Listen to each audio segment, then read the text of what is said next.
Pasquale, or as he likes to be known, Marco, and Jessica with us. He's the director, she's the actress of a great film. It's called Measuring Tape Girl, and they're here to tell us all about it. Welcome to the show. Hi, thanks for being here. So, Marco, I'll start with you. What is this film all about?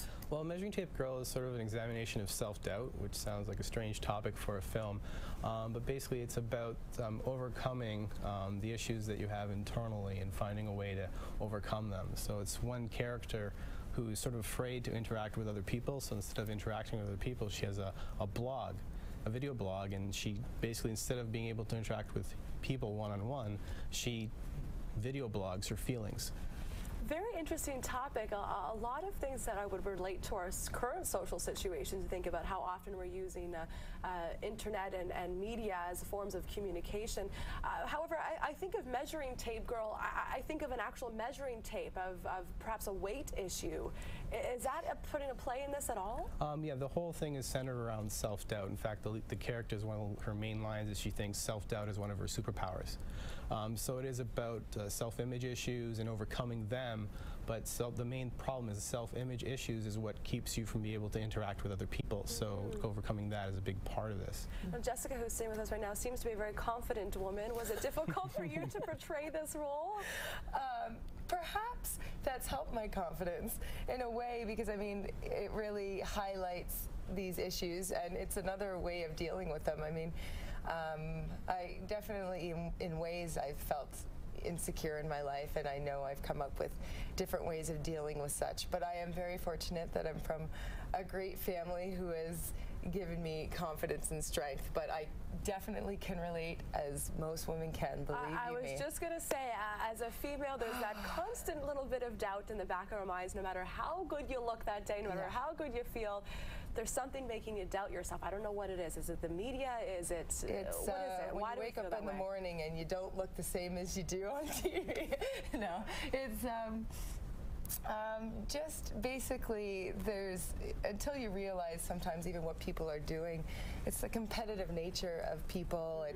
It's the way society is driven by by what you do for a career, and who you know, and how great you can be that way, that can conflict with working on yourself. Yes. And working on yourself means you need to have good connections with your friends and with your family, and really work on those so that you can be stable and have a sense of grounding and a foundation that's strong enough to feel secure in yourself to get along in the world. Yeah, and be your own friend, right? That could be very important at times. Yeah. Now, how did this all come about? Why did you use this subject matter for your film? Well, I get a lot of comments about that, where it's strange for a man to write about self-doubt and women's issues, but it's basically a human issue. We're surrounded by, in a world where self-doubt is with everyone, and it's almost, no matter what position you're in, we're almost training people from the earliest age to think that they're not good enough. And also at the same time, we're sort of creating a society of people who can't like themselves. And before you can love other people, you have to love yourself. Absolutely. And it seems to be a major problem in almost everyone. I'm very happy that you put that point out, that you really need to love yourself before you can love others. I'm looking forward to loving this film. We're going to show a clip right now, and then our director is going to sum it all up for us. Am I making any sense? Really not sure if I'm saying what I mean. Indecisiveness is another one of my superpowers. Or at least I think it is. What I mean to say is that sometimes I can be really indecisive, and other times I can be a little less indecisive. Or is it the other way around?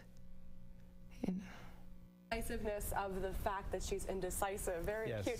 So is this one of the blogs that we just saw? Yeah, well, the whole film is structured around one person talking. A lot of my other films have been very visual, with cameras flying around and with images telling the story. And with this particular film, what I wanted to do was to focus on dialogue and acting and character development and telling the story with words. And so this film is essentially 2 or 3 shots of just close-ups. and one person talking for 15 minutes. And if you think making a zombie movie is easy, try doing a monologue. Oh, wow. Well, it's tough for an actress, perhaps a little easier for the wardrobe department, being that they only see this much of you at all times. Was it difficult to have it really in your face? Sometimes you can hide behind your gestures, but when it's really only facial expressions, was that difficult? Well, I made sure I did my homework, believe me. I didn't want to have a moment where I didn't have sort of a personal connection to it that made me really, that hit a sore spot or whatever the emotion had to be, so that it would come through in my eyes. And it was good, because I don't want to do it any other way anyways, but it was a challenge. And believe it or not, when you do that piece, if you do make it personal, that 15 minutes actually goes a lot faster than you would think, because each moment you are living and you're telling a bit of yourself. And as a director then, how do you direct your actress through those emotions? Well, we sort of set it up like a roller coaster, where we start out with humor. It's almost like she's a stand-up comic, and then she's hiding her self-esteem issues by trying to turn it into a joke.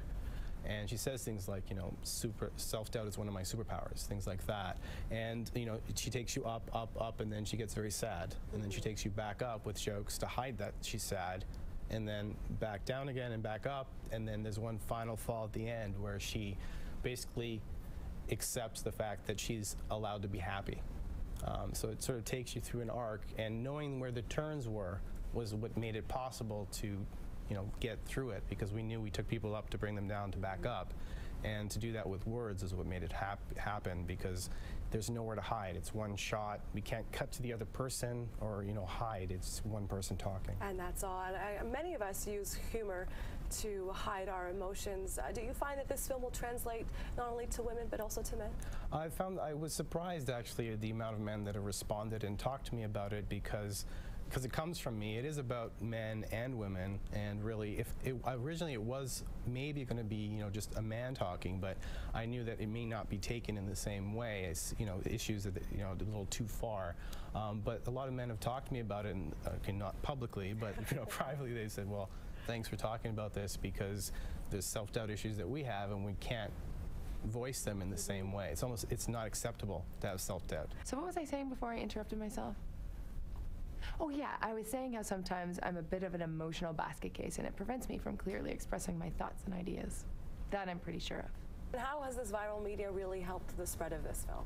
Well, essentially, if this film was released 10 years ago, we wouldn't be able to do anything. But now we can. It starts out with your friends and your family and the people you know, and then you can spread things out. And you also have to have content. You can't just, you know, have, you know, another movie with, you know, nothing going on. It has to be able to reach and touch people. It has to be about something. And if you can make something that has meaning to it, then when you reach out, people reach back.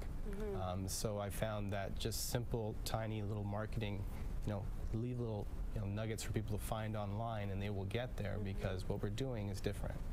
It's, again, all about that communication, sometimes face-to-face, sometimes not. Now, somewhat selfishly, I'm going to ask you this next question. Social studies major, communications major, obviously dealing a lot with, you know, interpersonal relations and communications. Do you find that there's been a major shift within our face-to-face contacts, our interpersonal skills, since the introduction of internet and, of course, all these different chat methods? Do you think we're losing part of our communication skills? Well, what we've done is we've created a generation of people who can't talk to each other. We can text each other, we can email, but people will rarely call you anymore. And it's sort of this fear of connection. It's just, you know, you can always deny the email, or you can always, you know, text someone later. Or it's just a way of hiding. We've created this perfect society of people who never have to directly communicate with each other.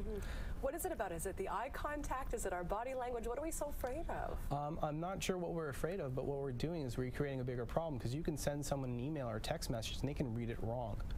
They can, you know, they're feeling angry and they read a simple message and they read it the wrong way.